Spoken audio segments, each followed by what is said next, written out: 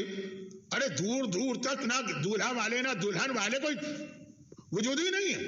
ہم نے فون کروایا کہ بھائی ہم آ گئے. کہا مولانا ابھی سے آپ آ گئے, ہم تو 11 بجے گھر سے نکلیں گے. ٹائم پہ جانے والا, خاص طور پہ پاکستان کی شادیاں تو کورونا کی وجہ سے کچھ ٹائمنگ وائمنگ چینج ہوئے, تو ہم کہیں گے مولا آپ ابھی سے آ گئے. ابھی تو ہماری لسٹ بتاتی ہے کہ سفیانی بھی نہیں آیا اور وہ سورج گہن بھی نہیں لگا اور ابھی تو نفس زکیہ بھی نہیں شہید ہوئے اور آپ آ گئے. ایسا ہی ہوگا. نشانیاں اپنی جگہ ہیں تاکہ ہر وقت تیار ہوتے رہو, لیکن پھر کہا بغیر نشانے کے بھی آ سکتے ہیں تاکہ ہر وقت تیار ہو کے بیٹھو. تیار ہو کے بیٹھو اس کا کیا مطلب ہے؟ کیا امام کے لیے کوئی تیاری کرنا پڑے گی؟ یہی تو غلط فہمی ہے جو مومنین کو امام کے اگینسٹ کر دے گی. ظہور امام کے بعد امام کی جو پہلی فوج ہے اس میں 2 بڑے فتنے پیدا ہوں گے, ایک غالیوں کا فتنہ, ایک مقصروں کا فتنہ. یہ ظہور امام کے بعد ہے, کل سنیے گا, آج وقت نہیں. آج صرف ایک بات سن لیجیے, اور وہ یہ کہ اپنے آپ کو تیار کرنا امام کے لیے. اور لوگ سمجھتے ہیں کچھ نہیں, بس گھر میں بیٹھے رہو, اپنی نارمل زندگی گزارو, وہ جبرائیل اعلان کریں گے, ہم اپنے گھر سے نکل کے مکہ پہنچ جائیں گے, ہوگا امام کے ساتھی. اس طرح نہیں بنتے امام کے ساتھی, ایک کرائٹیریا ہوتا. اب ایک جملہ میں نے بڑا دل کا دکھا دینے والا سنا. بظاہر جملے میں کوئی خرابی نہیں ہے, لیکن اس کا امپریشن. خود کا تذکرہ کرتے ہوئے پاکستان میں بعض علماء نے, عالم کبھی ایسی بے تکی بات کہے گا, بعض اسپیکر, دیکھیے ہو ایک لمحے میں جہنم سے جنت گیا برحق, ایک جمپ لگائی اس نے اور جنت پہنچ گیا بالکل 100% صحیح. اور کہا آپ کو معلوم ہے حر نے اپنی نمازیں نہیں بدلی ہیں, حر نے اپنا امام بدلا.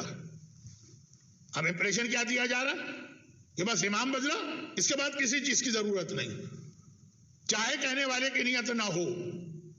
مجمع کو تاثر ملتا ہے, واجبات حرام, اس کی کوئی اہمیت نہیں. اور نماز تو نہیں بدلی تھی, نماز تو اس کو نجات نہیں دلا رہی, امام بدلا. 2 چیزیں. اگر اس کا مطلب یہی ہے کہ بس امام بدل لو, باقی کچھ نہیں بدلنا, تو یہی تو غلطی لوگوں کو امام زمانہ کے خلاف کرے گی. وہ سمجھ رہا بس امام آ جائے, ہمیں اپنے آپ کو کچھ نہیں بدلنا. حر نے کیا اپنے آپ کو بدلا؟ میں نے اس جملے کا میں آپ کو رزلٹ بتا رہا, امام بدل. ارے امام بدلنے کا مقصد ہی ہے کہ پوری زندگی بدلو اپنی. اب اگر امام بدلنے کے بعد نماز کا وقت آتا, تو نماز کا وقت نہیں تھا نا, تو کیسی نماز پڑھتا؟ بدلی ہوئی نماز پڑھتا کہ وہی پرانی والی؟ نماز کا وقت آتا تو آپ اس کی نماز بھی بدلی ہوئی دیکھتے, روزہ بھی بدلا ہوا دیکھتے. امام بدلنا مطلب یہ ہے کہ ساری زندگی بدلنا, خالی یہ نہیں ہے کہ آپ نے یہاں سے اٹھا کے نام وہ رکھ دیا. یہ جو یزید کو مان رہے تھے, اب حسین کو امام مان رہے. حسین کے ماننے کا مطلب ہے سر سے پیر تک اپنے آپ کو بدلنا, اور یہی امام زمانہ ہم سے توقع کر رہے ہیں, لیکن وہ چیز اپنے موقع پہ آئی. حر کربلا کا عظیم ترین مجاہد, غدیری اسلام کا ایک بہت اہم پیغام ہے, لیکن اب وہ کل ملے گا حر کی وجہ سے, حر کی مدد سے. جبکہ آج مصائب حر کے آج پڑھنا, مصائب آج سن لیجیے گا, بیان کل سنیے گا. کیا کروں, میرے ساتھ کچھ ایسا ہی وقت کا مسئلہ. حر کربلا کے جتنے مجاہد ہیں ان کے مقابلے میں حر کے جہاد کی ایک خصوصیت ہے, اتنی بڑی قربانی اس نے دی. ایک آدمی دیندار گھرانے میں پیدا ہوا, مومن گھرانے میں پیدا ہوا, والدین بھی اس کے ایسے, گھر ماحول بھی ایسا, اور وہ پھر مرتے دم تک نمازی رہا, روزے دار رہا, بڑی بات ہے. لیکن ایک پیدا ہوا شرابی گھرانے میں, گناہگار گھرانے میں, مخالف دین گھرانے میں, اور پھر وہ نمازی بنے, اور پھر وہ متقی بنے, اور پھر اس کے گھر میں حجاب آئے. یہ بہت بڑا امتحان, یہ بہت بڑی کامیابی, یہ بہت بڑی قربانی. اور یزید کی فوج کا ایک ایسا سپاہی کہ بظاہر تو یہی لگتا کہ کربلا کے واقعے کی بہت بڑی ذمہ داری اس پر آتی. بھائی ایک پرامن قافلہ اپنی منزل کی جانب جا رہا, کس نے راستہ روکا, اور کس نے حسین کے گھوڑے کی باگ پہ ہاتھ رکھ کے کہا فرزند رسول اب آپ کو آگے نہ جانے دوں گا. معرفت حسین تو اس وقت بھی تھی، پوری نہیں، لیکن تھی کہ جب حسین نے کہا سکلت کا امی تیری ماں تیرا ماتم کرے، اور اس نے پلٹ کے کہا کہ عرب میں اگر کوئی اور میری ماں کا تانا دیتا تو میں بھی پلٹ کے یہی تانا دیتا، لیکن آپ کی ماں تو سیدہ نساء عالمین خود جانتا ہے۔ اور آج پاکستان میں کتنے لوگ کہہ رہے ہیں کہ نعوذ باللہ خطا کار تھی، کتنے لوگ تو نہیں کہہ رہے، لیکن جو بھی کہہ رہا اس کے چاہنے والے حالی موالی مولا، لیکن آپ کی ماں تو سیدہ نساء عالمین ہے، ان کے بارے میں کیا کہہ سکتا ہوں؟ معرفت رکھتا ہے اتنا حسین کی اور حسین کی ماں کی، لیکن یہ کام نہیں آتی۔ اگر اسی حالت میں ہی لشکر یزید کے ساتھ رہتا، کامیابی کہاں آئی جب اس نے اپنے آپ کو بدلا پورا۔ زینب کبریٰ کو اس کا بابا بچپنے سے کربلا کے لیے تیار کرا رہا تھا، تو زینب کو بھی پتا تھا کہ جب کوئی ہمارے قافلے کو روکے گا کربلا شروع ہو جائے گی۔ جیسے ہی حر نے حسین کی سواری کو روکا، محملوں سے بیویوں کے رونے کی آواز آنے لگی۔ پھر کون تھا جو حسین کو کربلا لے کے آئے؟ ابھی نہ عمر سعد ہے، نہ شمر ہے، نہ خلی، یہ حر ہے۔ جس وقت حسینی خیمے دریا کے قریب لگائے گئے اور کہا کہ نہیں خیمے اکھاڑے جائیں، حر بھی اس وقت فوج یزید کا حصہ۔ 7 محرم کو عمر سعد کے یہاں ایک میٹنگ ہوئی خیمے میں، حسین کے بچوں کا پانی بند کیا جائے گا۔ حر نے کوئی اختلاف کیا؟ حر نے کوئی اظہار ناگواری کیا؟ حر مکمل طریقے سے اس میٹنگ میں شریک۔ کون تھا جس نے ابن زیاد کو خط پہ خط لکھ کے حسین یہاں آ گئے ہیں، ہمارے قبضے میں ہیں، فوجیں بھیجو؟ عمر سعد آیا، شمر آیا، خلی آیا، ہرمل آیا، حر کے خط۔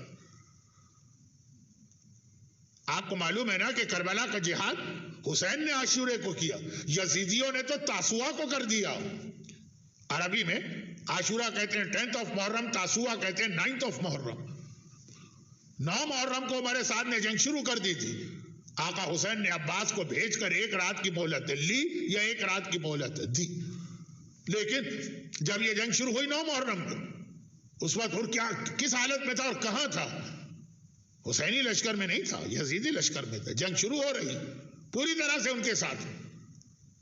لیکن عاشور کی صبح آئی، راتوں رات کیا ماجرا ہوا، کیا سوچا؟ اس 1 رات حسین کو ایک ایسا مجاہد دلوا گیا کہ آج بھی حر کے روزے پہ ہم جائیں گے، بے ابی و امی، میرے ماں باپ تم پہ قربان۔ آپ نے سنا ہوگا شاہ اسماعیل صفوی و بادشاہ جب کربلا کی زیارت کو آیا تو دیکھا کچھ شیعہ حر کو اچھا نہیں سمجھ رہے ہیں، یہی باتیں جو میں نے بتائیں۔ وہ کنفیوز ہو گیا کہ مجھے حر کی زیارت کرنا ہے کہ نہیں کرنا۔ آخر یہ طے پایا کہ شہیدان راہ خدا کے لاشیں قبر میں سلامت رہتے ہیں، حر کی قبر کو کھول کے دیکھا جائے، اگر یہ راہ خدا کا شہید ہے تو لاشا سلامت ہوگا۔ اور جب حر کی قبر کو کھولا گیا تو حر اتنا تر و تازہ بدن تھا جیسے کوئی اس وقت اپنے بستر پہ سو رہا ہے۔ خالی یہی نہیں، حر کو ایک ایسا اعزاز بھی ملا جو کربلا کے کسی اور شہید کو نہیں ملا، کہ جب حر زمین کربلا پہ گرا تھا اور آقا حسین اس کے سرانے آئے تھے، خون جاری تھا، آقا نے اپنی جیب سے وہ رومال نکالا جو فاطمہ زہرا نے اپنے حسین کے لیے سیا تھا، اور وہ رومال زہرا آقا نے اپنے ہاتھ سے حر کے زخم پہ باندھا۔ اللہ، کربلا کا کوئی اور شہید ایسا ہے؟ فاطمہ زہرا کے ہاتھ کا سلا ہوا رومال حر کے زخم کی پٹی بنا۔ شاہ اسماعیل نے دیکھا کہ وہ رومال ابھی تک بندھا، اس نے سوچا کہ اب حر کو تو ضرورت نہیں، میں برکت کے لیے اس کو لے جاؤں، لیکن جیسے ہی وہ رومال زہرا کھولا، حر کے سر سے اس طرح تازہ خون نکلنے لگا جیسے ابھی ابھی کوئی آدمی زخمی ہو کے گرا ہے۔ گھبرا کے جلدی سے وہ رومال باندھ دیے۔ 1 رات پہلے تک حسین کو کربلا میں لے کے آنے والا، ابن زیاد کو خط لکھنے والا، پانی بند کرنے کی میٹنگ میں برابر سے شریک ہونے والا، 9 محرم کو جنگ شروع ہو گئی، یزیدی فوج کا سپاہی بننے والا، 10 محرم کو اس طرح سے بدلا کہ رومال زہرا جو کسی ہاشمی شہزادے کو بھی نہیں ملا، وہ حر کے سر پہ حسین نے اپنے ہاتھ سے باندھا۔ 10 محرم کی صبح آئی، حسین کی فوج ایک طرف تیار ہو رہی، یزید کی فوج سامنے تیار ہو رہی، حر کے چہرے کا رنگ بدلا ہوا، اس کے قریبی دوست نے دیکھا، پہچان لیا، کہا اور تو بہت پریشان نظر آ رہا. کہا کہ ہاں میں نے بہت بڑا گناہ کیا، دل چاہتا ہے اپنے گناہ کو معاف کراؤں. دوست نے پوچھا کیسے؟ کہا کہ حسین کا ساتھی بننا چاہتا ہوں. اور کا دوست کہتا ہے اور یہ کیا غلطی کر رہا، تو نے اتنی بڑی غلطی اور گناہ کیا ہے، تجھے کوئی معاف نہیں کر سکتا. یزید کا ساتھ چھوڑ کے جائے گا، یہاں سے بھی محروم رہے گا، وہاں بھی تجھے قبول نہ کیا جائے گا. اور نے کہا لیکن میں جس کے پاس جا رہا ہوں مجھے اس پر یقین ہے کہ اس سے بھی بڑا گناہ کر کے جاؤں تب بھی وہ مجھے معاف کر دے گا. یہ کہہ کہ گھوڑے پہ سوار ہوا، بیٹے کو اور غلام کو ساتھ میں لیا، اور ایک مرتبہ یہ لوگ چلے آقا حسین کے لشکر کی طرف. سامنے کے لشکر میں ہر کو ہر ایک پہچانتا. راستے میں اسی نے تو قافلہ روکا تھا. جیسے ہی حبیب ابن مظاہر نے دیکھا کہ ہر آ رہا، اصحاب امام کو آواز دی، آیا اصحاب امام جلدی سے شہزادوں کو اپنے گھیرے میں لے لو، دشمن آ رہا ہے. ایسا نہ ہو کہ وہ اچانک آ جائے اور ہم زندہ ہو، شہزادوں کو نقصان پہنچ جائے. اور عباس علمدار نے آواز دی، اے جوانان بنی ہاشم، آقا حسین کو گھیرے میں لے لو، ایسا نہ ہو کہ یہ آ کے آقا حسین کو نقصان پہنچا دے. اے حبیب، اس وقت تو تمہاری یہ حالت ہے کہ شہزادوں کو نقصان نہ پہنچے، لیکن اس وقت کیا گزرے گی جب یہی قاسم کا بدن ٹکڑے ہوگا، اکبر کے کلیجے میں برچی اترے گی، اصغر کے ننھے سے گلے کو 3 بھال کا تیر لگے گا، عباس کے بازو قلم ہوں گے. اے میرے مولا ابی الفضل العباس، اے محافظ حسین، اے علمدار کربلا، کتنی تیزی سے آپ نے حسین کو گھیرے میں لیا، لیکن اس وقت کیا حالت ہوگی جب سر سے پیر تک میرا آقا تیروں سے چھلنی، دائیں دیکھے گا بائیں دیکھے گا، کہے گا حل من ناصر ینصرنا، مگر اور قریب نہیں آیا. ایک فاصلے پہ رک گیا، جیب سے رومال نکالا، اپنے دونوں ہاتھ باندھے، اور ایک مرتبہ آواز دیتا ہے، اے رحمت للعالمین کے بیٹے، کیا دنیا کا سب سے بڑا گناہگار آپ کی بارگاہ میں آ سکتا ہے؟ حسین نے کہا عباس اپنے سپاہیوں کو روکو، حبیب اپنی فوج کو روکو، میرا مہمان آ رہا ہے، استقبال کو میں خود جاؤں گا. گھوڑے کو دوڑاتے ہوئے ہر کے قریب آئے، اور اس سے پہلے کہ حسین کچھ کہیں، ہر نے حسین کے پاؤں پہ سر رکھ دیا. حسین گھوڑے پہ بیٹھے، رکاب میں پاؤں ہے، ہر نے سر رکھ دیا اور ایک ہی جملہ کہا، اخطأت ابن رسول اللہ، اخطأت ابن رسول اللہ، فرزند رسول میں نے بڑی خطا کی، تجھے تیری ماں فاطمہ زہرا کا واسطہ میری اس خطا کو معاف کر دے.